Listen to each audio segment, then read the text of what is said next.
going to start with Mr. Sloven giving a sound check. So then when he's seated, Mr. Parrish will give a sound check, and then if it's working, you just keep going. Okay, go ahead. Testing. Hello. Justice Apple, can you hear Louis Sloven? Yes, Mr. Sloven. Thank Hello? you. Thank you. Then I will ask Mr. Parrish to do the same, and then you can begin your argument. Good afternoon, Justice Apple. Can you hear that, Justice Apple? No, the mic's not on, I don't think. Try again. Good afternoon, Justice Apple. Good afternoon. Thank you very much. Perfect. I can hear that quite Thank well. you. The case of State versus Gregory Davis may proceed. Mr. Parrish? Chief Justice Christensen, and may it please the court. This was a first-degree murder case from day one to the verdict. It is undisputed that insanity was the only defense or the central defense.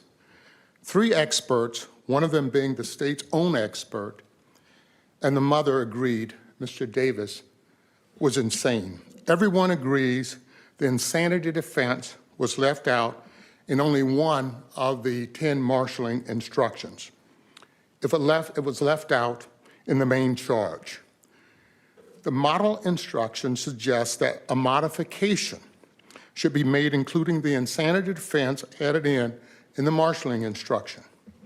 Everyone agrees that the defense lawyer submitted the correct instruction to the judge during the instruction conference and did not make an objection when the court, for some inexplicable reason, selected the instruction from the prosecution, although it was not a correct statement of the law.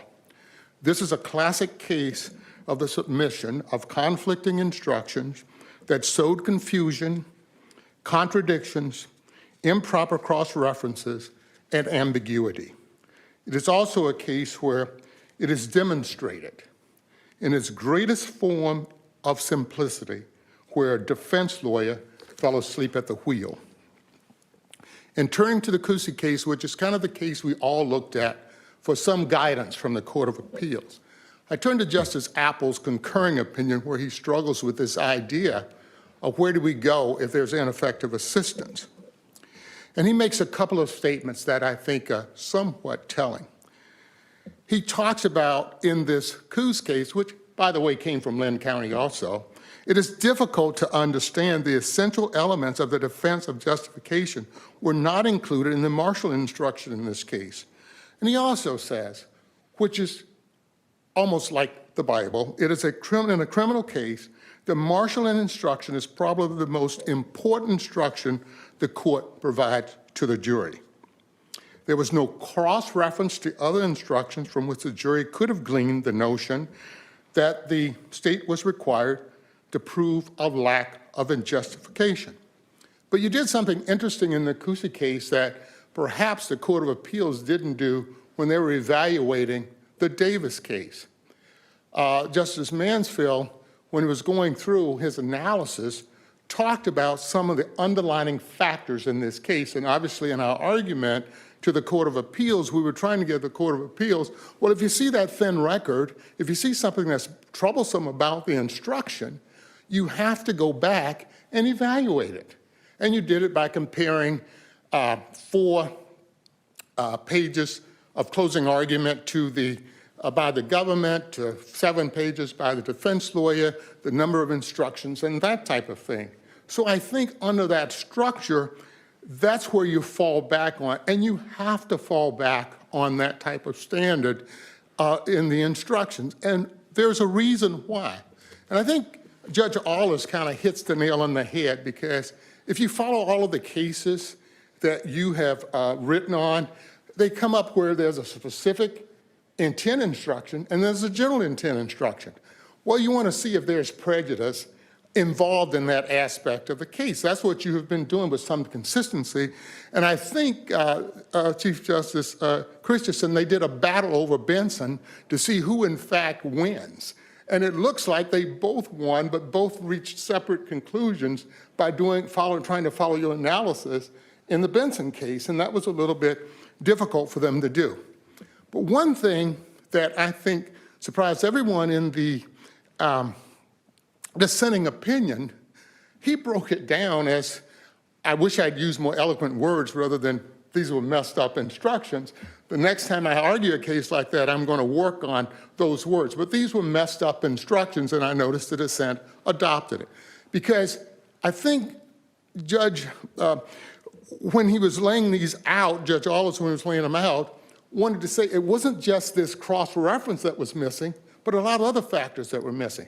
However, the other factors, you can almost do a traditional analysis that you've done to instructions. And what I mean by that, you could say, well, it was a general intent instruction, should have been specific, was there any harm? So that's the analysis. But what the dissent does, makes short work of the defense lawyer because they had the background laid out. The judge had the instruction sitting on his desk. After he had the instruction sitting on his desk, who knows, but he picks up the prosecutor's instruction. And what's the problem with the prosecutor's instruction? He takes it, he blows it up for the jury to see. What's the problem with it? The problem with it, it has no cross-reference to the insanity defense. Traditionally, how you would analyze this is this way. You would say, well, is there any harm in that? Why can't we read it all together? And in the cases where you have several defenses or lesser included, that might be a way to do it. And you may find there was no harm. In a case where the sole defense is insanity, you can't do that. And the beauty of the dissent, I'm sorry, go ahead. Mr. Parrish, I have a question for Sure. you. So and this might be a fine distinction, but is the issue that is whether the instructions are wrong or whether they're not as good as they should be? And it seems to me there might be a difference, particularly with standard of review, because this was raised in a motion for new trial. Correct. So if it's an abuse of discretion and the instructions aren't necessarily wrong, but they could have been better, that seems like a discretionary call. If we say that they're just incorrect, maybe that's a legal issue where there's less deference. What's your thought on that? Less deference, obviously, because you've not had a case of this nature to come up before this court. And that's what makes its analysis so difficult. That's why it was so difficult for the district court judge, and that's why it was difficult for the Court of Appeals when Judge Greer was writing that opinion. You have to give them less deference in this instance. First of all, instructions are your Bible or your Quran, however you want to call it. But that's the bottom line. That's what jurors go by. That's what their expectation is. And more likely than not, they're going to follow them, perhaps a greater standard than that. They're going to follow those instructions. But there's nothing in the instructions that misstates the law. It does. The martial instruction on number 10, I beg to disagree, Justice McDonald, that's not the law. The law, according to the model instruction, is that you have to modify it. And we knew what the defense was. I mean, I didn't do the trial work, but the lawyer knew what the defense was. The lawyer also submitted that defense with the proper instruction on it, 22A. After he did that, he disappeared. Counsel, isn't one thing that makes this case different is that all 9 lesser includeds had that cross-reference. So the jury, if they look ahead, they're going to see, well, insanity is a defense to those 9 things, but it doesn't say it is on instruction 22, first degree, doesn't apply, or that's what might have happened. That is exactly right. And this analysis that the court sometimes want us to do is go back and find out what was the jury thinking. Well, you can't do that. You know, there are only certain instances you can go back and bore into the juror's mind. We're left out here with your review of that record, much like Judge Allers did in setting up these, what he calls the hierarchies. And in the hierarchy is, yes, this is what we want first. We want the model jury instruction. Now, if there's some problem with it, argue about it, let the lawyer step up to the plate and say what's wrong with it. Second of all, leave everything out. Leave everything out. Don't put the defenses into any of them and make the jury go back and read it. The hybrid one is the one we did, and I go back, Justice McDonald, to tell you that I believe that's wrong, and I think you give the judge no deference in that instance. But when I was preparing this argument, I thought of a fourth one. What if the defense lawyer only wanted to put in to that Marshall instruction that single defense of insanity and made a record on it? That's an acceptable one, too. So I think you have 4 options that you can present to the court in this instance. Unfortunately, a couple of them are wrong, and you don't give them deference with regard to any of those matters. Mr. Parrish, We looked at other factors, including to determine Strickland prejudice, that the justification defense, self-defense, was implausible under the facts of that case. You mean in Cruz's case? Yes. Well, is the insanity defense implausible on this record? It's not. As a matter of fact, what's so interesting, Justice Waterman, about your question is that it gives me the opportunity to show the comparative nature of the Coos case, which I like that case. That's a decent case. And I go to Justice Apple's concurring opinion when he says, I agree with all the facts that the majority wrote out here, but there's a few things we got to tweak here to make it right. And the interesting about Judge Allah's decision, he does almost the same thing. He says, I like all the facts, but you just go a little off when you get to the final analysis of whether or not this lawyer had done a good job. And as I said earlier, he did quick work of that, saying, give me a rational reason. I mean, who gives a rational reason as to how you leave out the main defense in an insanity case when you have 3 experts, including the state's own expert? Mr. Parrish, Sure. I think you were trying to speak when Justice Waterman, I will ask after you. thank you. I'm not the chief. But I mean, the defense wasn't really left out. It wasn't in the marshalling instruction, but before you get to the marshalling instruction, you have 14 and 16. So those instructions are given verbally, and they're in the packet before you get to the marshalling instruction. And don't they say pretty clearly that even if the defendant has proved the elements of the crime beyond a reasonable doubt, then you still have to consider sanity? You do, but how do you expect, and all we can do is kind of speculate and use our experience as to how jurors are read the instructions. We know that. That's what I wanted to get to you at. I Exactly. remember when a judge reads the instructions from beginning to end, I think that's a way of guaranteeing everybody heard the words that I said, whether you go back in that room and read them or not. But correct me if I'm wrong, if this boo-boo had been in number 34, for example, under involuntary manslaughter, and had been surrounded in every other instruction on the marshalling instructions with that insanity, you would have a much weaker case, correct? Oh, absolutely, and I would agree with that. It's a weaker case because it's a lesser included, and I think that's what Judge Allis talks about. When you look at the other cases that set the precedent for this and led to the Coos case, you had many cases out there where you look at what the ultimate result was and the objection that was missed, your argument becomes much weaker. I But when also it's your wanted to power comment case- on number 22, the big one. Sure.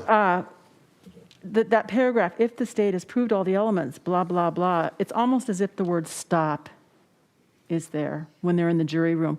Because only if the state has failed to prove any one of the elements, which does not include the insanity, then you keep going.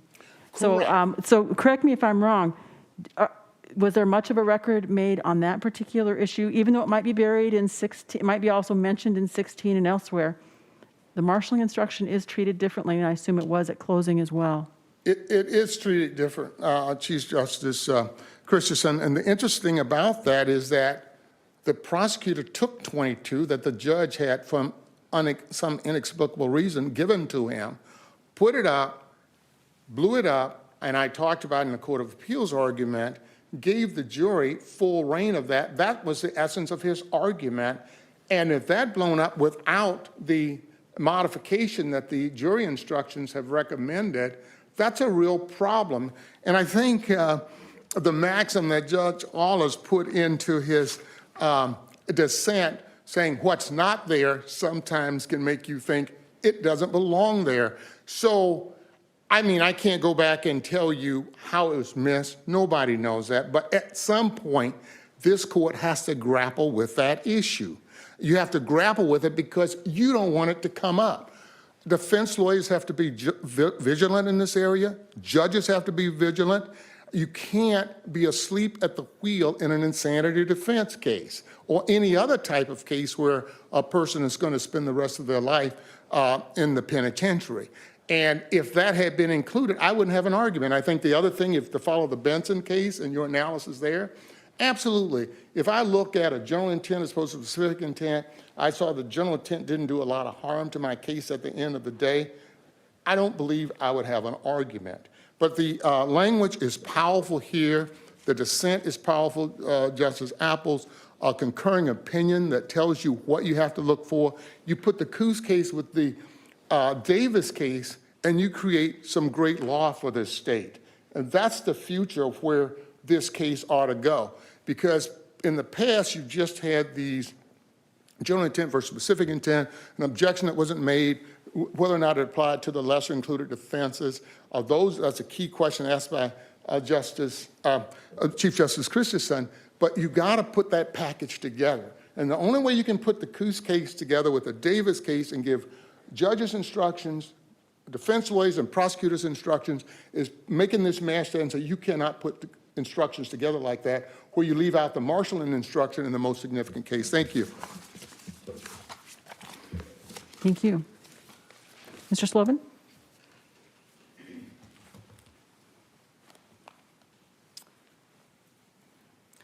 Thank you, Madam Chief Justice, and may it please the court.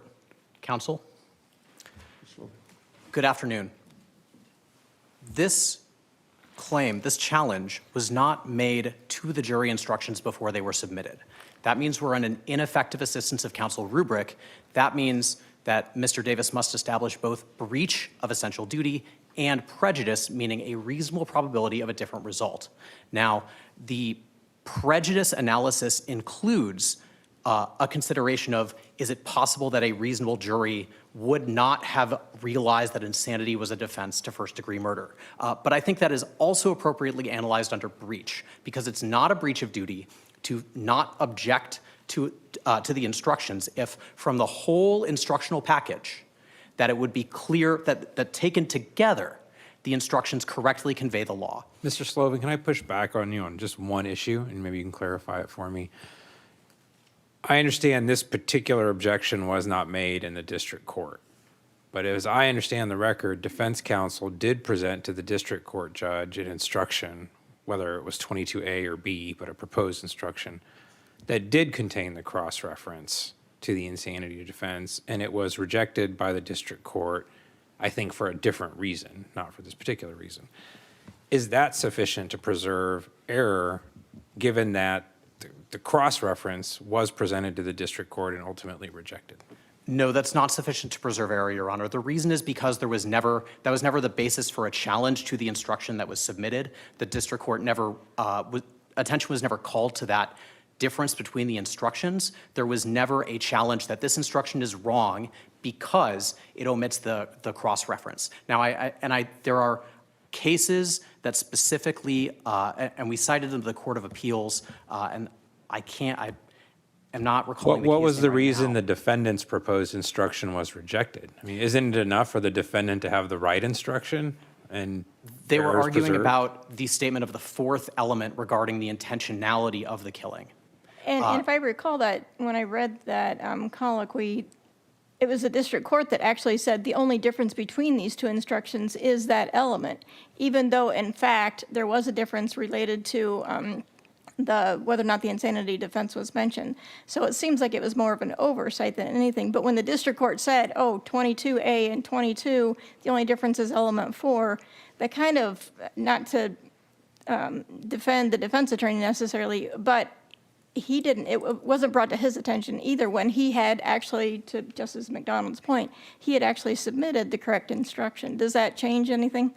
I think it doesn't. I think it just makes it clearer that this is an issue that the district court was never asked to consider and never ruled upon. And the fact that the district court never ruled upon a challenge to the omission of the cross-reference, that's the key point. That means error is not preserved. Yeah, aren't our cases clear that you have to object at the final jury instruction conference, regardless of whether your proposed instruction was rejected earlier? You have to make a specific objection of what you want to talk about on appeal. That didn't happen, so ineffective assistance rubric now. Right. The proposed instructions being filed in the case is not enough. The objection has to come at the final jury instruction conference, and it has to be, I mean, we know this from Krogman, both a timeliness and a substantive component. Okay, but it is the marshalling instruction. And the marshaling instruction is often key in closing argument. And here, not only was the marshaling instruction key in closing argument, you had a blow up of it with the element missing. That was fairly predictable. I mean, my heavens. So even assuming that there is an issue of preservation and that gets us into ineffective assistance, my heavens, a marshaling instruction, the heart of the instructions, omitting the key element, and then in closing argument, I mean, it's almost predictable. I mean, everybody's got to blow up in closing argument, and it's kind of fashionable to blow up instructions, and it's fashionable to blow up the marshaling instruction. I mean, isn't the breach shown?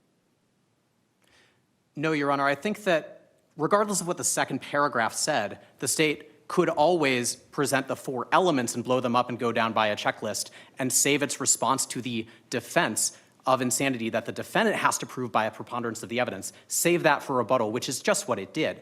And the defense counsel stands up in response to the state's closing and says, you know, we've never really been here to argue about those 4 elements. We've been here to argue the defense of insanity. They said that in the opening. Well, if you look on pages 59 to 60, which I'm looking at right now, and that's the prosecutor's rebuttal, it goes back to the theme. It says, take first degree first. I'm looking at page 59, line 23. What I'd argue to you is after you consider the elements of first degree murder, you don't get any further. That's it. Yeah, I recognize that argument's made. Just after that, the state says the difference between first and second degree murder is premeditation. And I think that now I want to emphasize that. Counsel, I mean, isn't this sort of the game over instruction? I mean, if they answer yes to this, it's over, right? And isn't that what the argument was? Now, I want to make sure that everyone remembers that the jury, even though marshaling instructions are important, we always presume that the jury reads all of the instructions. In fact, Madam Chief Justice, you pointed out, we read all of the instructions out loud to the jury.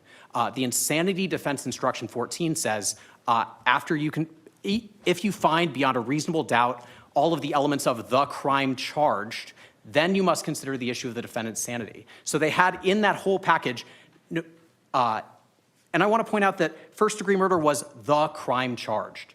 It's the crime on the cover of the jury instructions, the one in the indictment, the one that was talked about throughout all of voir dire, and all of the potential jurors during voir dire were asked if they could apply an insanity defense to first degree murder. They were all, this was just the front and center issue of the trial was this dispute. And that, I'm not saying that as a defense of the jury. I think that these jury instructions together adequately conveyed that after you find guilt on any of these crimes, instruction 16 is not crime specific. It says a crime charged. After you do that, you have to apply instructions 14 to 16 on insanity. Those instructions say you have to. Did you say that there was a jury instruction? Can we do insanity for first degree? Was that a jury question, an official question? No, I'm sorry. It was covered during voir dire. All of the potential jurors okay. were. I thought you meant it was an actual jury question. No, there were no jury questions. Okay, here. that's what I thought. I must have missed something. But do you think when the court reads from A to Z, which is very, very long and arduous, it might be because it's reasonable to assume it's not going to really get read in detail if you don't do that? No, I think we, Your Honor, I think we have a presumption of I agree the with the opposite. marshaling instructions starting at the top. Starting at the top. I think everyone knows sitting in this room, marshaling instructions. You start at the top, and I think there's 3 of us that have mentioned the same thing. I used the word stop. Once you get done, if you start at the top with murder 1, and you get down there, and you say, yep, got those 4 things we just checked off. Nothing, not a word, crickets about insanity. Isn't there kind of a stop? Your Honor, I disagree. I think the other jury instructions specifically said, after you find beyond a reasonable doubt all of the elements of a crime, the crime charged in 14 and the crime charged is first-degree murder, but in 16 it's any crime. So why'd we say it in all the other ones? Why'd we say it in second and voluntary, involuntary? Yeah, and why do we keep saying it over and over and over like a broken record, but not in murder 1? And I recognize this is the foundation of Judge Aller's dissent, is that jurors would apply expressio unius est, the Latin phrase that means omission of one thing implies deliberate exclusion. This is a good canon of construction for interpreting the acts of a legislature or even a contract. We don't ask jurors to do that, and we presume they don't. When we tell jurors not to consider something, we tell them. We don't do it by omission by exclusion. These kinds of things are evidence, and these things aren't. You are not to consider punishment. On the diminished responsibility instruction, it says this is only applicable to first-degree murder, and no amount of voluntary intoxication can reduce second-degree murder to manslaughter. We tell the jury what not to consider when we want to exclude something. We don't do exclusion by omission with these. Jurors are not, lawyers with Chapter 4 of the code sitting next to them. They're applying a common sense reading. Let me ask a similar question that I asked of opposing counsel. If the defendant had been convicted of murder 2 with the very same instructions, just as they were, and Mr. Parrish wasn't happy with murder 2 and wanted to appeal it, and this was his argument, wouldn't that be a completely different situation? I mean, the fact that he was convicted of the one that's got the problem, doesn't that take it to a different level? I mean, I think it enables the claim to be raised with a straight face, but I think that the problem is that we have the other instructions. We have the entire conduct of this trial that would tell a reasonable juror that the dispute between the parties is whether he had the capacity to form specific intent and whether he was insane. We have opinions from doctors saying, well, only one of them said that he was insane. Dr. Anderson said that no, he was not insane, but that's on the facts. Now, I also want to say that one of the problems with Judge Aller's dissent is that it's not doing the analysis from the Coos case. It's not looking at the jury instructions as a whole, but it's also not looking at the strength of the evidence. And then that's what I wanted to ask you about. It seems if we are in ineffective assistance of counsel framework and we're applying the Strickland counterfactual, it's really not sufficient that there be a risk of confusion. There has to be a showing that if you retried the case with perfect instructions, there's no reasonable likelihood that a jury would reach a different verdict. I mean, you know the standard. Right. It seems to me that Judge Allers maybe didn't make that final step in the Strickland analysis. And I wanted your assessment of the strength of the evidence on that second Strickland piece. I think the evidence is very strong, defeating any possibility that Mr. Davis could show by a preponderance of the evidence that he was insane at the time of the crime. We have all of these notes confessing to a vicious attack, claiming immunity, which is something you don't claim if you don't understand the consequences and the illegality, the wrongness of your action. We have these opinions from doctors that are entirely based by their admission on what he told them. He told Dr. Anderson that he kept using methamphetamine until he ran out of money. He's arrested with $202 in his pocket. He said similar things to Dr. Konar, that it was involuntary that he kept using until he couldn't anymore. And we have these statements that it just doesn't line up with the video. The descriptions of how purportedly insane he was doesn't line up with the video of his behavior and the conversation he was having with the officers just 2-3 days after especially with his testimony from the doctors that meth-induced psychosis to the level that would be insanity, that goes on for weeks and months. It's just not, this claim isn't consistent with the actual evidence in the case. Is the testimony of one expert or the evidence of one expert that he was insane, is that sufficient to satisfy the Strickland prejudice standard? I mean, if it would be sufficient to sustain the finding if the jury had made it. But I think when we're in this area, we're looking at whether on our estimation of the evidence, is there a reasonable probability of a different result? And the strength of the evidence showing that he understood the nature of his action during and immediately after when he did it, all the actions that he took to conceal it, the notes that he wrote, confessing to it, the suicide attempt, there is no reasonable probability of a different result, even if this cross-reference had been included. When I look at these cross-references, I don't see I think that a reasonable person would not interpret them as meaning these defenses are only applicable to these lesser included offenses. That's impossible.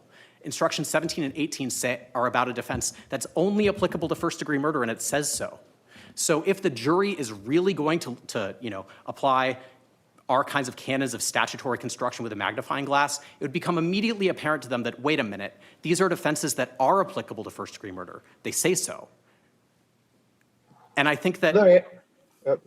Mr. Sloven, I would like to probe the expert testimony just a little bit. If the jury believed Konar, I may mispronounce his name, but if the jury credited him, might they not have not found him guilty on murder one? Well, you would need to find a reasonable probability that they would credit him, and I think that his testimony doesn't align. I mean, he was saying that he was never shown the notes that Mr. Davis had written. He was also saying that when he applied the MMPI-2, he was touting the validity intervals for that test, that it helps determine if a person's lying, and he said the test was invalid based on Mr. Davis's answers. One of the reasons he gave why a test could be invalid was that somebody is trying to push the answers towards a direction that they want to be true. I think that it is clear that what he was saying to the doctors doesn't align with the objective evidence that the state presented. If I could just have a quick moment to wrap up. You may. If you just go outside and turn right, you see a sign that says, yield to pedestrians in crosswalk. A person applying common sense would know that that doesn't mean you don't yield to pedestrians wherever else. A jury applying common sense would know, based on the trial they just witnessed, based on all the evidence they heard, the arguments, that the insanity defense was being presented as a defense to first-degree murder. It was present in the other instructions, but it was also present through all the trial and the evidence. There's no reasonable probability that adding a cross-reference to the marshalling instruction here would have changed the result. Thank you. Thank you. Mr. Parrish? Thank you, Your Honor. What, I have 5 minutes on that? Yes. Okay. Okay, thank you. I just wanted to say that Mr. Davis's family is here. One thing I found troubling about the state's argument is they are comparing jury instructions that the court works on to a traffic turn. I think that tells you a little bit about the value of their case and the arguments they're making. On the substantive argument, Justice McDonald, to get back to your statement, I think someone else may have asked that question too. This is not the time to make for the argument in appellate court. They had 3 experts, including the mom, who testified about his conduct and how he was acting. They used Dr. Anderson, their own expert, against them in this case. There was not one rebuttal witness to come in to refute this. Now, obviously, we know a jury can do what they want to do, but the key question here, I want to go back to the lesser included that you ask on the second degree. That's the question each of you have to ultimately ask, and are you comfortable with what happened here? I mean, we always have to ask that question in a first-degree murder case, knowing that in the marshalling instruction, with the main defense and the lawyer presenting it to the judge, and the judge not presenting it to the jury, and reading the instructions in order, and I will go back to your statement, Chief Justice Christensen, in the Benson case in 2018. The issue in this case is whether the jury instructions conveyed the applicable law in such a way that the jury had a clear understanding of the issues. And let me turn quickly now to the Court of Appeals decision. The Court of Appeals decision was based partially upon a little bit of its foundation on a 2004 United States Supreme Court case that quoted from a 1991 case. There were 4 words missing in that one. Here you have the guts of this Mr. Davis's case taken out.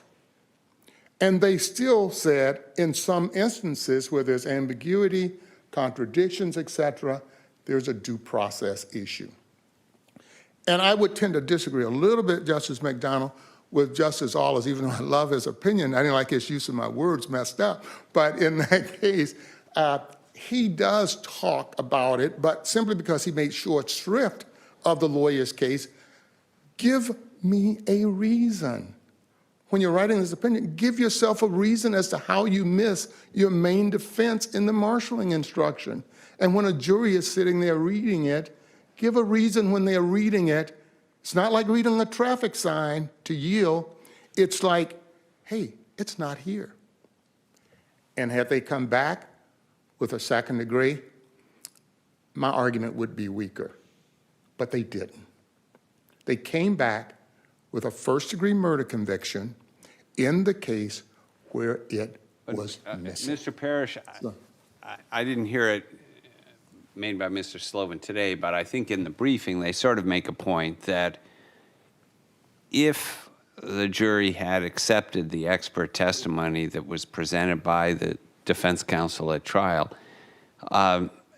even with the instructional errors, wouldn't they at a minimum have found diminished capacity and reduced the first-degree murder to second-degree murder?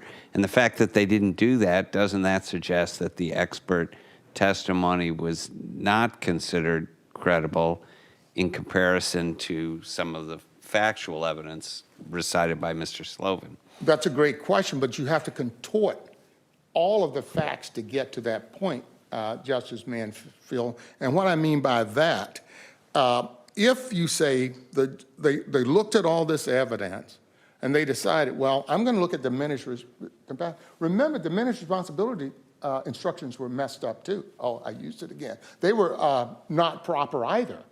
But you don't have to reach those instructions to get to our argument. But let's assume, for the purposes of your question, Justice Mansfield, we follow the route of that.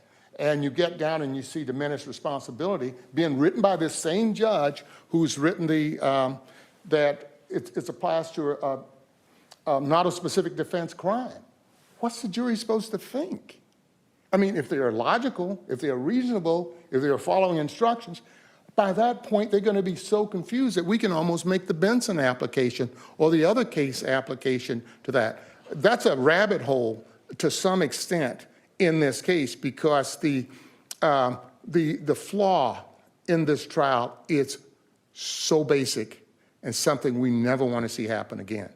Thank you. Mr. Parrish, Sure. even if that were true, Sure. I mean, isn't there still a second step to the analysis given the posture of the case that you would still have to show, but for this marshaling instruction error, there's a reasonable probability that the jury would have credited the expert's testimony and found the defendant not guilty by reason of insanity?